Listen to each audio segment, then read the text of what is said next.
Hello aspirants, I welcome you all at परचम classes. आज के सेशन में हम फंडामेंटल राइट्स के नेक्स्ट सेशन को कर रहे हैं, जिसके अंदर आर्टिकल 20 टू आर्टिकल 30 हमको कवर करने हैं। देखते हैं कितने आर्टिकल्स हम सक्सेसफुली कवर कर पाते हैं।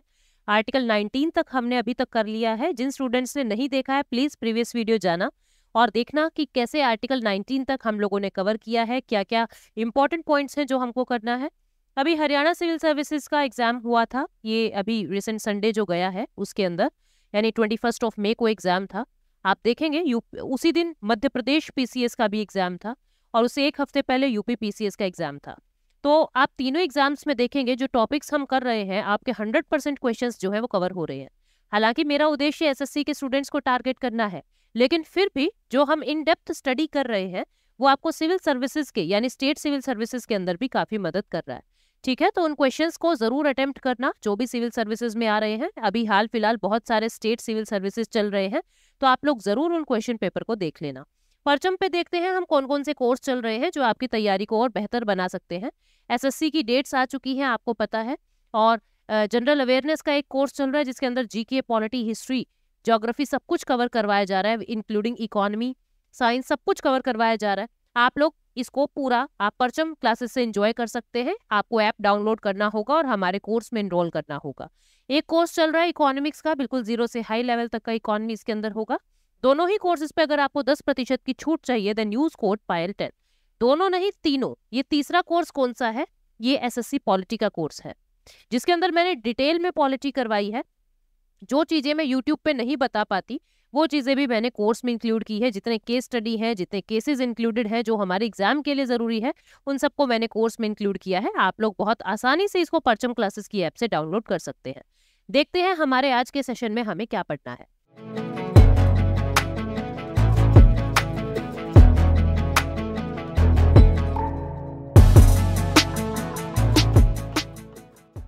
हमने आर्टिकल 19 तक कर लिया था, अब हम आर्टिकल 20 तक करते हैं। 20 से करते हैं। 20 क्या कह रहा है? Protection in respect of conviction of offences. मतलब कि आप अपने ऑफेंसेस के कन्विक्शन में कैसे प्रोटेक्शन ले सकते हो। Protection in respect of conviction of offences मतलब कि क्या हुआ कि आपका गुनाह जो है वो साबित होना है, मतलब आप जेल में पहुंच चुके हो, आपका गुनाह जो है वो साबित होना है या साबित हो चुका है, तो आपको कौन कौन सी पावर खुद के प्रिवेंशन के लिए मिलती है, वो बातें आर्टिकल 20 में बताई गई है। जैसे मैं आपको बताती हूँ एक एक बात। एक मिनट, हाँ जी, देखना। मेरा वही दोस्त, कौन सा? मेरा पपलू दोस्त, बड़ा इनोसेंट है ये। ठीक है, ये ऐसे घूम रहा था, जा रहा है कहीं पे, ये मस्त मोला सा व्यक्ति है। इसने देखा यहाँ 2 व्यक्ति हैं, एक के हाथ में गन है। ठीक है, एक के हाथ में गन है और इसने इस गन से दूसरे को शूट आउट कर दिया। इसको शूट आउट कर दिया, ये मर गया, ये डेड हो गया, ये मर गया, खत्म हो गई इसकी कहानी। इसने देख लिया, पपलू ने देख लिया, ये भागा भागा भागा भागा, कहाँ गया? पुलिस स्टेशन गया और पुलिस स्टेशन के अंदर इसकी रिपोर्ट लिखवा दी, यानी FIR कटवा दी। किस व्यक्ति की? इस व्यक्ति की FIR कटवा दी, मैंने ऐसे ऐसे मर्डर देखा है, उसने उसको मारा है। पुलिस इसको ले जाने के लिए पहुंच जाती है। पुलिस इसको जब ले जा चुकी है तो रास्ते में इसके जो जो अधिकार है, या पुलिस स्टेशन के अंदर इसके जो जो अधिकार है, वो सारे अधिकार हम आर्टिकल 22 में पढ़ेंगे कि डिटेंशन के लिए, डिटेंशन से बचने के लिए आपके पास कौन कौन से अधिकार है। आप पुलिस से अपना अरेस्ट वारंट मांगोगे, आप पुलिस को कहोगे कि मैं अपने रिलेटिव को सूचना दे दूं, मुझे मौका मिले, मुझे वकील करने की ताकत मिले। इस तरीके के जो अधिकार है वो आर्टिकल 22 में आप पढ़ोगे। आर्टिकल 20 क्या कहता है? जब आप पुलिस स्टेशन में हो, जब आप कस्टडी में आ चुके हो, रास्ते की बात नहीं कर रहा, जब आप कस्टडी में आ चुके हो, जेल में हो, उस समय आपके पास कौन से अधिकार है। आपको एक दोष की एक ही सजा दे दी जाएगी। आपको आपके ही खिलाफ, खुद के खिलाफ गवाही के लिए मजबूर नहीं किया जा सकता। ऐसा नहीं है मारपीट करके तुमसे तुम्हारा गुनाह जो तुमने किया भी नहीं उसको कबूल करवाया जा रहा है 3rd डिग्री लेके। तो ये अधिकार जो है आर्टिकल 20 में है। अब आर्टिकल 20 कौन कौन सी ताकत आपको देता है उसको देखिए। आर्टिकल 20 आपको पहली ताकत ये देता है, नो डबल जियोपार्डी। क्या कहता है? No double jeopardy. इसका मतलब ये हुआ कि आपको एक दोष की 2 बार सजा नहीं मिल सकती। आपने किसी का मर्डर किया और आपने उम्र कैद काट ली, इसके बाद आपने उस मर्डर की सजा काट ली है। अब इसके बाद ऐसा नहीं है कि जिन्होंने उम्र कैद काटी है चलो उनको 1-1 साल की और सजा दे दी जाती है। तो आपको एक जुर्म की एक ही सजा मिलेगी, नो डबल जेओपार्डी, डबल आप लोगों को परेशान नहीं किया जा सकता, पहली चीज। दूसरी चीज, नो एक्स पोस्ट फैक्टो।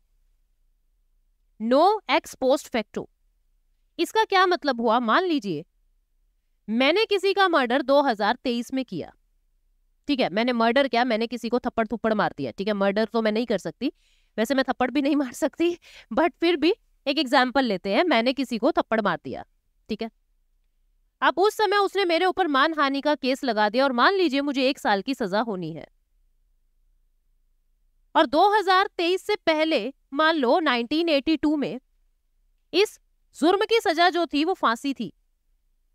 तो ऐसा नहीं है कि पुराने समय की जो सजा है मुझे वो मिलेगी, आज के दिन मैंने जुर्म किया है तो आज के दिन उस जुर्म की जो सजा है, आज के दिन उस जुर्म की सजा है 1 साल की जेल, तो मुझे 1 साल की ही जेल मिलेगी। ऐसा नहीं है कि पहले कभी उसकी फांसी होती थी तो अब वो मुझे फांसी लगा देंगे, ऐसा नहीं होगा। नो एक्स पोस्ट फैक्टो मतलब बीते किसी समय के अनुसार आपको सजा नहीं मिलेगी, आज के दिन जो सजा है वो आपको मिलेगी, ठीक है। तीसरा no ex post facto, no self incrimination. No self incrimination मतलब कि आपको खुद के खिलाफ गवाही के लिए मजबूर नहीं किया जाएगा। ऐसा नहीं है तुमको पुलिस स्टेशन ले जाके तुम्हारी बहुत पिटाई कर दी और बोला कबूल कर कि मैंने चोरी की है, कबूल कर मैंने चोरी किया, नहीं तो तुझे आज मारेंगे। तो 3rd डिग्री में व्यक्ति वैसे ही परेशान होके वो कह देता अच्छा भाई मैंने ही चोरी की है, वो यही सोचता है यार मैं जेल काट लूंगा इनकी पिटाई से अच्छा। तो कोई अगर आपको खुद की गवाही के लिए बाध्य करता है तो वो आपकी खुद की गवाही खुद के खिलाफ मानेंगे ही नहीं, शब्द वो ही माने जाएंगे जो आप मजिस्ट्रेट के सामने बोलोगे। तो ये अधिकार आपको आर्टिकल 20 देता है, ठीक है। हम देख लेते हैं आर्टिकल 20 में क्या क्या है। No double jeopardy, no ex post facto और नो सेल्फ इंक्रिमिनेशन, ये तीनों बात यहाँ पे लिखी गई है, ठीक है। ये क्या कह रहा है कि जब तक कोई वायलेशन ऑफ लॉ नहीं करता, जब तक कोई कानून नहीं तोड़ता, कोई भी इंसान जब तक उसने कोई कानून नहीं तोड़ा है तब तक उसको कोई गुनाह की सजा नहीं मिलेगी। ऐसा नहीं है बेवजह पुलिस का मन कर रहा और तुमको चक्के ले गए, ठीक है। तो जब तक तुम कानून को नहीं तोड़ते हो, लॉ का वायलेशन नहीं करते हो, तब तक आपको कोई सजा नहीं मिलेगी। Subjected to a penalty greater than that prescribed by law. Law ने जो लिखा है आपको केवल उतना ही दंड मिल सकता है। लॉ ने लिखा है कि इसमें सिर्फ फाइन है, सजा नहीं होगी, जेल नहीं होगी, तो आप पे सिर्फ फाइन लगा के छोड़ दिया जाएगा। लॉ ने कहा है कि इसके अंदर जेल के साथ साथ फाइन भी होगा, तो आपको जेल के साथ साथ फाइन भी भरना पड़ेगा। जैसा लॉ कहता है आपको उसी के अकॉर्डिंग काम करना पड़ेगा। बियॉन्ड लॉ जाके आपको कोई सजा नहीं दे सकता, ठीक है। तो penalty greater then prescribed by law नहीं हो सकती, ये बात आर्टिकल 20 में लिखी गई है। आर्टिकल 21 दो बातें कहता है। आर्टिकल 21 क्या कहता है? Right to life, right to life बातें करता है, ठीक है। Right to life, not only right to life but right to life with dignity. Dignity से जीने का अधिकार कहता है। राइट टू लाइफ जब शब्द लिखा हुआ है इसका मतलब तो ये हुआ कि आप बस सांस ले रहे हैं, खाना खा रहे हैं, सो गए, उठ गए, बैठ गए, बस ये आपकी जिंदगी है। लेकिन डिग्निटी से जीना आप अपने डिसीजंस खुद ले रहे हो, किसके साथ रहना है, कहाँ शादी करनी है, क्या खाना है, कहाँ घूमना है, नहीं रहना है, नहीं जीना है, जो भी करना है वो आपकी इच्छा है। This is right to life with dignity, the power to take decisions. जब आप डिसीजन खुद के खुद ले सकते हो मतलब आप डिग्निफाइड लाइफ जी रहे हो। और आप सांस ले रहे हो, बस ठीक है किसी ने आपको रोटी की प्लेट सरका दी और आपने खाना खा लिया और फिर आप सो गए, बस ये लाइफ नहीं है। सांस तो ले रहे हो आप, जिंदा तो हो, लेकिन डिग्निफाइड लाइफ ये नहीं है। अब किसी ने केस लगा दिया और कहा कि डिग्निटी से जीने के लिए, डिसीजन लेने के लिए शिक्षा तो बहुत जरूरी है। जब तक शिक्षा नहीं होगी तब तक कोई इंसान अपने डिसीजन कैसे लेगा, वो डिग्निफाइड लाइफ कैसे जिएगा? तो उसके लिए क्या किया गया, आर्टिकल 21A शामिल किया गया। अब बड़ा अल्फाबेट आ रहा है मतलब कोई ना कोई अमेंडमेंट हुआ है। 86 कॉन्स्टिट्यूशनल अमेंडमेंट एक्ट 2002 से आर्टिकल 21A शामिल किया गया और जिसमें था राइट टू एजुकेशन। शिक्षा के अधिकार को आपका फंडामेंटल राइट बना दिया। क्या कर दिया? शिक्षा के अधिकार को फंडामेंटल राइट बना दिया, right to education fundamental right बना दिया 86 कॉन्स्टिट्यूशनल अमेंडमेंट एक्ट 2002 से, ठीक है। तो इतनी बातें आपको समझ आ गई आर्टिकल 21 क्या कहता है। और इससे रिलेटेड एक मेनका गांधी केस है। देखो मैं केस को नहीं यहाँ डिस्कस कर रही, वो कोर्सेज में मैंने किए हुए हैं डिटेल में, मैं बस आपको ये बता रही हूँ इंपॉर्टेंट चीजें कि जो मेनका गांधी केस है वो 1978 में आता है, ठीक है। मेनका गांधी का पासपोर्ट जब्त कर लिया था, उससे रिलेटेड है। और उस केस के बाद सुप्रीम कोर्ट ने कुछ और अधिकार फंडामेंटल राइट की लिस्ट में डाल दिए, जैसे राइट टू डिसेंट एनवायरनमेंट, हमको शुद्ध एनवायरनमेंट में जीने का अधिकार है। Right to livelihood, right to privacy, right to shelter, right to health, right to free education, right to information, sleep, travel abroad, electricity, RTI, reputation, hearing, ये सब चीजें जो है आपके फंडामेंटल राइट में आती हैं आफ्टर मेनका गांधी केस। ये सब आर्टिकल 21 से जुड़ी हुई है। जब कोई पूछेगा ना आपको कि राइट टू इंफॉर्मेशन किस में आता है, वहां आपको कंफ्यूजन होगा कि आर्टिकल 19 था या आर्टिकल 21 था, तो आपको याद रखना है आर्टिकल 21 है।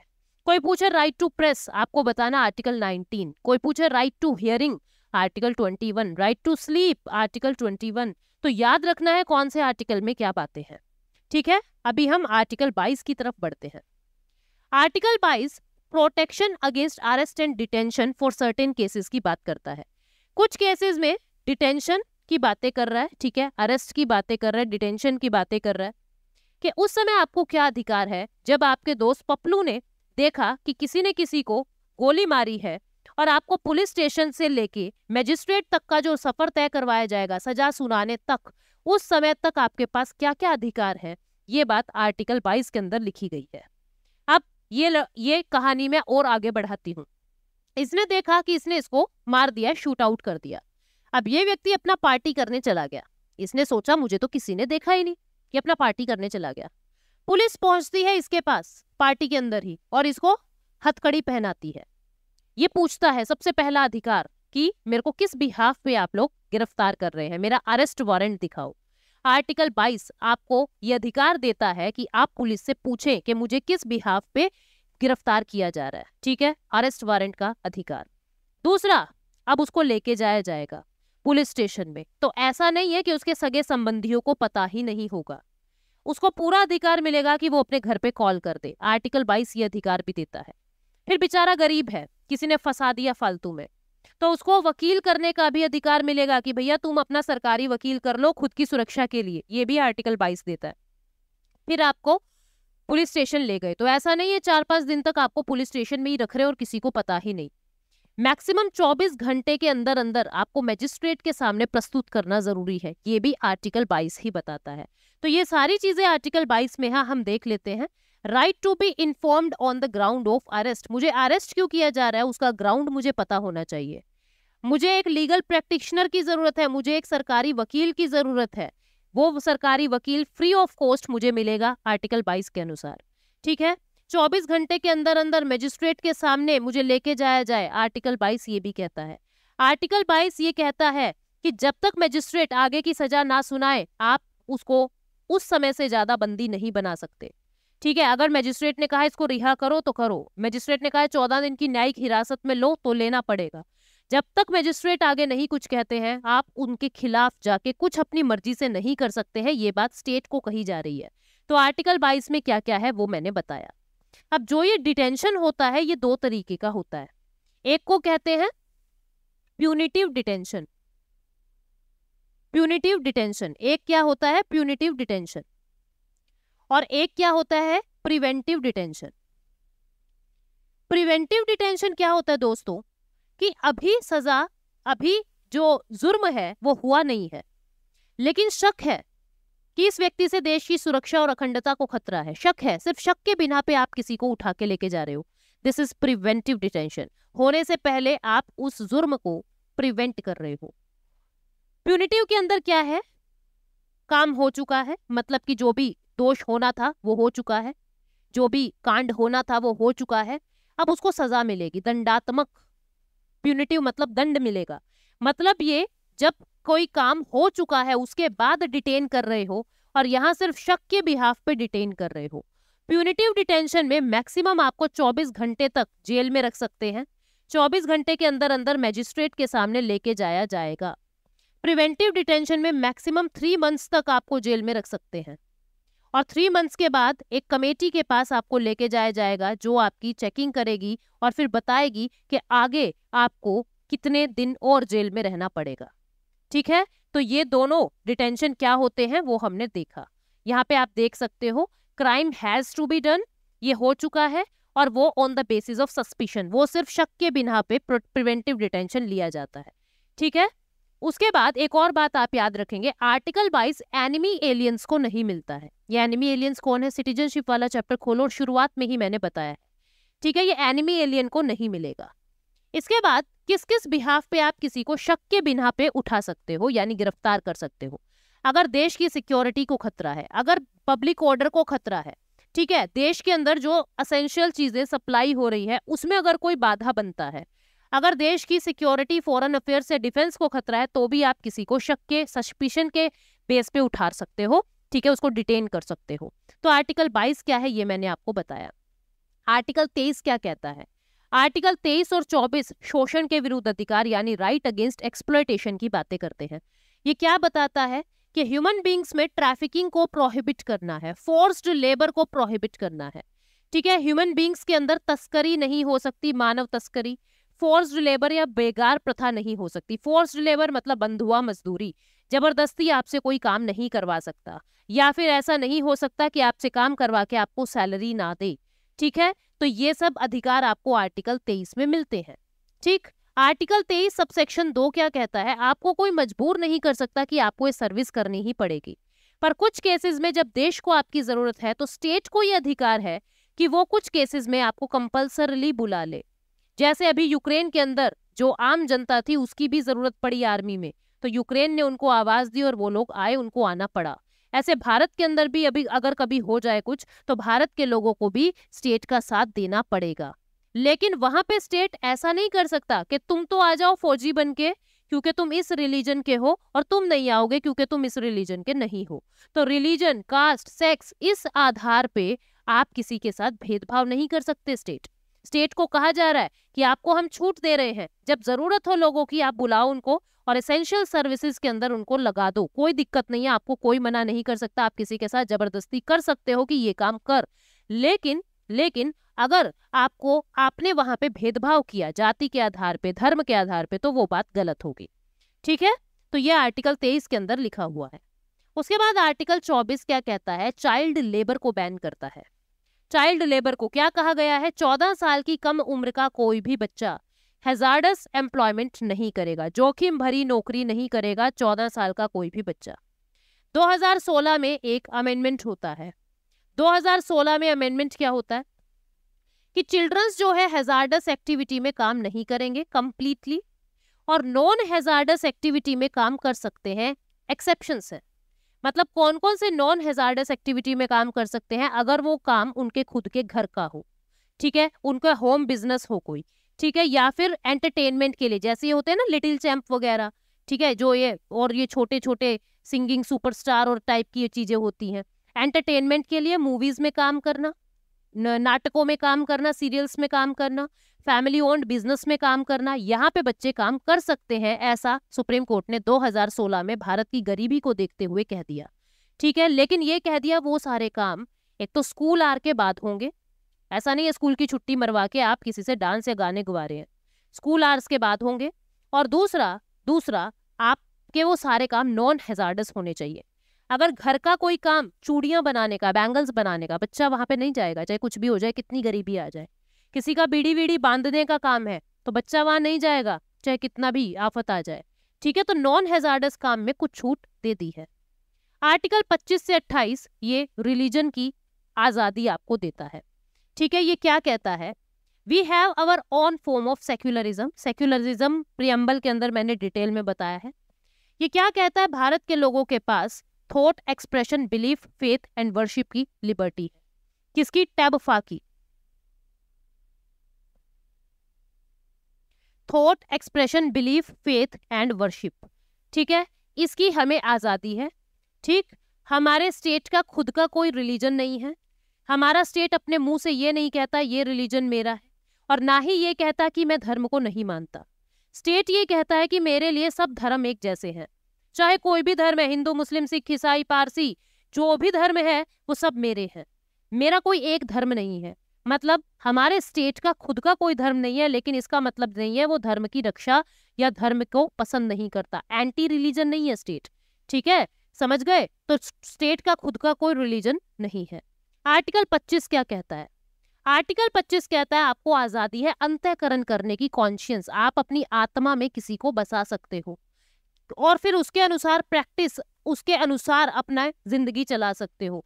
प्रोफेस कर सकते हो, उसका पालन कर सकते हो, उसको फैला सकते हो, अपने भगवान के विचार आप दूसरों तक लेके जा सकते हो। ये जो सत्संग होते हैं ना, कथाएं होती है, वो अपने धर्म को प्रोपोगेट करने के लिए होती है। लेकिन हर वक्त आपको ये अधिकार नहीं मिलेंगे। अगर आपकी ऐसी भक्ति से किसी से मोरालिटी, हेल्थ, पब्लिक ऑर्डर या भारतीय संविधान के किसी भी हिस्से को खतरा हो रहा है, तो आपसे आपकी ये आजादी छीन ली जाएगी। आप भगवान का नाम ले, लेकिन मोरालिटी के कोस्ट पे नहीं। आप भगवान का नाम ले, हेल्थ या पब्लिक ऑर्डर के कोस्ट पे नहीं। ठीक है, तो ये बातें आर्टिकल 25 में बताई गई है। आर्टिकल 25 भाग 2 क्या कहता है? कहता है कि स्टेट को यह अधिकार है कि अगर कोई प्लेस हिंदू वर्शिप का है, हिंदू वर्शिप का कोई प्लेस है। अब यहाँ पे हिंदू शब्द की परिभाषा बताई गई है। हिंदू का मतलब है हिंदू, सिख, जैन और बुद्धिस्ट। ये 4 धर्म के लोग हिंदू कहलाए जा रहे हैं। अगर कोई प्लेस हिंदू वर्शिप का है तो वहां पे स्टेट अपने हिसाब से रेगुलेशंस कर सकता है। ये बात आर्टिकल 25 भाग 2 में लिखी हुई है। जैसे सिख रिलीजन के अंदर कृपाण पहनने पे कोई भी रोक टोक नहीं है, उनका रिलीजन है। ठीक है, तो इस रिलीजन के बारे में स्टेट बिल्कुल शांत है, कुछ नहीं कहता। आर्टिकल 26 क्या कहता है? आर्टिकल 26 कहता है आपको अपने रिलीजियस अफेयर मैनेज करने का पूरा अधिकार है। जैसे आप अपने हिसाब से इंस्टीट्यूट मेंटेन कर सकते हो रिलीजियस या चैरिटेबल पर्पस के लिए। आपको कोई आश्रम बनाना है, आपको कोई कुटिया बनानी है जिससे आप अपने धर्म को फैला सको, तो आप वो कर सकते हो। ठीक है, आप खुद के अफेयर्स अपने रिलीजन के अकॉर्डिंग मैनेज कर सकते हो। 5 बजे के बाद लाइट नहीं जलेगी, इसके बाद हम खाना नहीं खाएंगे, सुबह 4 बजे उठ के हवन करेंगे। तो अपने धर्म के अनुसार आप मैनेज कर सकते हो। ठीक है, किसी भी मूवेबल या इमूवेबल प्रॉपर्टी को अक्वायर करने का आपका हक है। आपका मन है कि मैं यहाँ पे मंदिर बनवा दूं, तो वो आपका पूरा हक है। मूवेबल या इमूवेबल प्रॉपर्टी को अक्वायर कर सकते हो धर्म के लिए। ठीक है, आप ये ऐसी कोई प्रॉपर्टी जो आपने अक्वायर की है, उस प्रॉपर्टी को अपने हिसाब से मैनेज कर सकते हो। कितने से कितने बजे वहां सत्संग चलेगा, क्या होगा, भजन कौन से भगवान की पूजा, कौन से भगवान की मूर्ति, ये सब चीजें आर्टिकल 26 आपको बताता है। ठीक है, लेकिन अगर आपकी ऐसी भक्ति से पब्लिक ऑर्डर, मोरालिटी या हेल्थ को खतरा है, तो आपसे आपके ये अधिकार छीन लिए जाएंगे। ठीक है, आर्टिकल 27 क्या बताता है कि freedom of taxation on religious affairs. क्या कहता है? आप धर्म के नाम पर कोई टैक्स नहीं लगा सकते। मान लीजिए ऐसा हो कि हमको तो जी हिंदू मंदिर बनाना है, या हमको तो राम मंदिर बनाना है। ठीक है, और राम मंदिर बनाने के लिए पैसे कम पड़ रहे हैं, तो आप कोई टैक्स लगा दें। ऐसा नहीं हो सकता। किसी भी रिलीजन के प्रमोशन के लिए आप कोई भी टैक्स नहीं लगा सकते। फीस लगा सकते हो, चप्पल उतार के रखने की फीस है, प्रसाद की फीस है, टोकन है दर्शन के, फीस लगा सकते हो, क्योंकि फीस का जो पैसा है वो उसी संस्था के पुनर्निर्माण में काम आता है। लेकिन आप किसी के ऊपर टैक्स नहीं लगा सकते। ठीक है, धर्म को प्रमोट करने के लिए। उसके बाद आर्टिकल 28 क्या कहता है? आर्टिकल 28 कहता है freedom from attending religious instructions. आपको रिलीजियस इंस्ट्रक्शंस अटेंड करने से मना किया जा रहा है। जैसे रिलीजियस इंस्ट्रक्शंस के बारे में बताया जा रहा है कि कहाँ आज़ादी है, कहाँ नहीं। अब अलग अलग तरीके के इंस्टीट्यूशंस होते हैं जहाँ हम पढ़ाई करते हैं। जैसे कुछ ऐसे एजुकेशनल इंस्टीट्यूशन है जो सरकारी है, वहाँ पे किसी तरीके की रिलीजियस इंस्ट्रक्शंस नहीं दी जा सकती। ठीक है, सरकारी स्कूलों में आप देखोगे दिवाली की, होली की, ईद की, हर चीज़ की छुट्टी कर देते हैं, लेकिन कोई रिलीजियस इंस्ट्रक्शन नहीं देते हैं। कोई ऐसा एजुकेशनल इंस्टीट्यूशन है जो स्टेट फंडेड है, सरकारी नहीं है, सरकार द्वारा फंड किया जा रहा है, तो ऐसे में ऑप्शनल है। ठीक है, आपका मन करे तो आप उसको कर ले रिलीजियस इंस्ट्रक्शंस। भाई कोई हवन कराना है, कोई राम जी की पूजा करानी है, कोई कल अल्लाह की पूजा करानी है, अल्लाह का मतलब इबादत करनी है, तो आपका मन करे तो आप वो काम कर ले, आपका मन नहीं है तो आप वो ना करें, ऑप्शनल है। ठीक है, कोई स्टेट रिकॉग्नाइज्ड एजुकेशनल, जो एफिलिएटेड होते हैं ना, affiliated by this, affiliated by that, तो स्टेट रिकॉग्नाइज्ड एजुकेशनल इंस्टीट्यूशन है, वहां भी रिलीजियस इंस्ट्रक्शन ऑप्शनल है। ठीक है, कोई रिलीजियस इंस्टीट्यूशंस है जैसे मदरसा है, या मंदिर के अंदर कोई स्कूल बना हुआ है, या मस्जिद में कोई स्कूल बना हुआ है, मदरसा है, वहां पे आप अपने हिसाब से अपने धर्म की रिलीजियस इंस्ट्रक्शन दे सकते हो। ठीक है, वहां पे कोई मनाही नहीं है। तो ये बातें आर्टिकल 28 बताता है। Article 29 protection of interest of minority बताता है। अब माइनॉरिटी शब्द को डिफाइन नहीं किया संविधान में, पर मैं आपको फिर भी बताती हूँ कि यहाँ एसेंस क्या होता है माइनॉरिटी का। माइनॉरिटी देखो दो तरीके की होती है। एक होती है लिंग्विस्टिक माइनॉरिटी, लैंग्वेज के आधार पे माइनॉरिटी, ठीक है, और एक होती है आपकी रिलीजियस माइनॉरिटी। जो रिलीजियस माइनॉरिटी होती है वो नेशनल लेवल पे होती है। कहाँ होती है? नेशनल लेवल पे होती है religious minority. Linguistic minority national level पर नहीं होती है, स्टेट लेवल पे होती है। क्या मतलब हुआ? जैसे कि ये स्टेट लेवल पे, ये नेशनल लेवल पे होती है। स्टेट लेवल पे कैसे? जैसे मान लीजिए जो मराठा बोलने वाले लोग हैं, मराठी बोलने वाले लोग हैं, वो महाराष्ट्र के अंदर मेजॉरिटी में है, लेकिन महाराष्ट्र के बाहर मैं कहूं हरियाणा के अंदर वो माइनॉरिटी में है। माइनॉरिटी में है मतलब जैसे ही स्टेट बदला उनकी डेफिनेशन, उनका स्टेटस बदल गया। लेकिन जैसे जैन धर्म अगर माइनॉरिटी में है तो वो ऑल ओवर इंडिया में माइनॉरिटी में है। पंजाब में भी, हरियाणा में भी, महाराष्ट्र में भी, गुजरात में भी, मध्य प्रदेश में भी, राजस्थान में भी, पूरे भारत के अंदर ये धर्म माइनॉरिटी में है। तो जो रिलीजियस माइनॉरिटी होता है वो नेशनल लेवल पे और लिंग्विस्टिक माइनॉरिटी स्टेट लेवल पे होता है। ठीक है, तो ये क्या कह रहा है? कह रहा है कि जो प्रोटेक्शन है अपनी माइनॉरिटीज जो है, अपनी लैंग्वेज, अपनी स्क्रिप्ट, अपने कल्चर को कंजर्व करने का उनको पूरा अधिकार है। ना केवल माइनॉरिटी को बल्कि मेजॉरिटीज को भी अपनी लैंग्वेज, अपनी स्क्रिप्ट, अपना कल्चर प्रिजर्व करने का पूरा अधिकार है। तभी आर्टिकल 29 सिर्फ माइनॉरिटी को नहीं बल्कि मेजॉरिटी को भी प्रोटेक्ट करता है। ठीक है, समझ गए? Minority is not defined anywhere, कहीं पे भी इसको डिफाइन नहीं किया गया। आर्टिकल 30 क्या कहता है? ये सिर्फ माइनॉरिटी के लिए है। यहाँ ये बताया गया है जितने भी अल्पसंख्यक है वो अपने हिसाब से अपने एजुकेशनल इंस्टीट्यूशंस को मैनेज करते हैं, लेकिन अगर कहीं पे ऐसा लगे सरकार को कि इस एजुकेशनल इंस्टीट्यूशन के अंदर काम गलत हो रहा है तो सरकार उसमें इंटरफेयर कर सकती है। साथ में क्या कहा गया है? साथ में ही ये कहा गया है कि भाई मान लीजिए state is acquiring the property of any minority. ये ऐसा कह रहा है कि अगर जैसे हमने देखा था 44th कॉन्स्टिट्यूशनल अमेंडमेंट एक्ट था, 44th कॉन्स्टिट्यूशनल अमेंडमेंट एक्ट 1978 से हमने क्या पढ़ा था कि जो राइट टू प्रॉपर्टी है, जो राइट टू प्रॉपर्टी है, राइट टू प्रॉपर्टी आपका फंडामेंटल राइट नहीं रहा था, उसको एक लीगल राइट बना दिया था। इसका मतलब क्या हुआ कि आपसे आपकी प्रॉपर्टी अगर एग्जीक्यूटिव ने छीन ली तो आपको मुआवजा नहीं मिलेगा, मिले ना मिले आप सुप्रीम कोर्ट नहीं जा सकते। लेकिन अगर किसी माइनॉरिटी का आपने प्रॉपर्टी छीनी है, किसी माइनॉरिटी की प्रॉपर्टी अगर स्टेट ने छीनी है देश की डेवलपमेंट के लिए, तो आपको उनको कंपनसेट करना पड़ेगा, अदरवाइज वो सुप्रीम कोर्ट में जा सकते हैं। आर्टिकल 30 कहता है, 44th अमेंडमेंट एक्ट 1978 से ये काम कर दिया कि जो माइनॉरिटी का राइट टू प्रॉपर्टी है वो बरकरार रहेगा, बट बाकियों का राइट टू प्रॉपर्टी एक फंडामेंटल राइट नहीं रहा। और साथ में आर्टिकल 30 सब क्लोज 2 ये भी कहता है कि स्टेट अगर फंड दे रहा है या ग्रांट दे रहा है तो स्टेट कोई भेदभाव नहीं कर सकता किसी भी मेजॉरिटी इंस्टीट्यूशन से या माइनॉरिटी इंस्टीट्यूशन से, उनको दोनों को इक्वल ही देखना पड़ेगा। ये बात यहाँ लिखी गई है, state can not discriminate against any educational institution on the ground that it is minority educational institution और मेजॉरिटी इंस्टीट्यूशनल एजुकेशन। स्टेट किसी तरीके का भेदभाव नहीं कर सकता। ठीक है, तो ये आर्टिकल 20 से 30 हमने किए, अब 31 से 35 अगली बार लास्ट सेशन में करेंगे। ये क्वेश्चंस हैं आप लोगों के लिए, इनमें से क्या चीज आर्टिकल 23 में प्रोहिबिटेड नहीं है? ठीक है, चाइल्ड लेबर, ठीक, बेगार और फोर्स्ड लेबर, देवदासी और slavery, selling and buying of persons like good. आपको ये बताना है कि इनमें से कौन सी चीज आर्टिकल 23 में प्रोहिबिटेड नहीं है। अगला सवाल ये कहता है कि आर्टिकल 25 में क्या नहीं आएगा? Freedom of conscience, right to profess and practice, right to propagate, right to religious conversion. Article 25 में क्या नहीं आएगा? दोनों ही क्वेश्चंस के आंसर्स का मैं इंतजार करूंगी कमेंट सेक्शन में। आई होप आपको ये सीरीज पसंद आ रही है और आपको मजा आ रहा है पॉलिटी करने में। इसको और डिटेल में पढ़ने के लिए और तरीके और सलीके से पढ़ने के लिए आप लोग कोर्स में एनरोल जरूर करना। Thank you so much, take care, bye bye.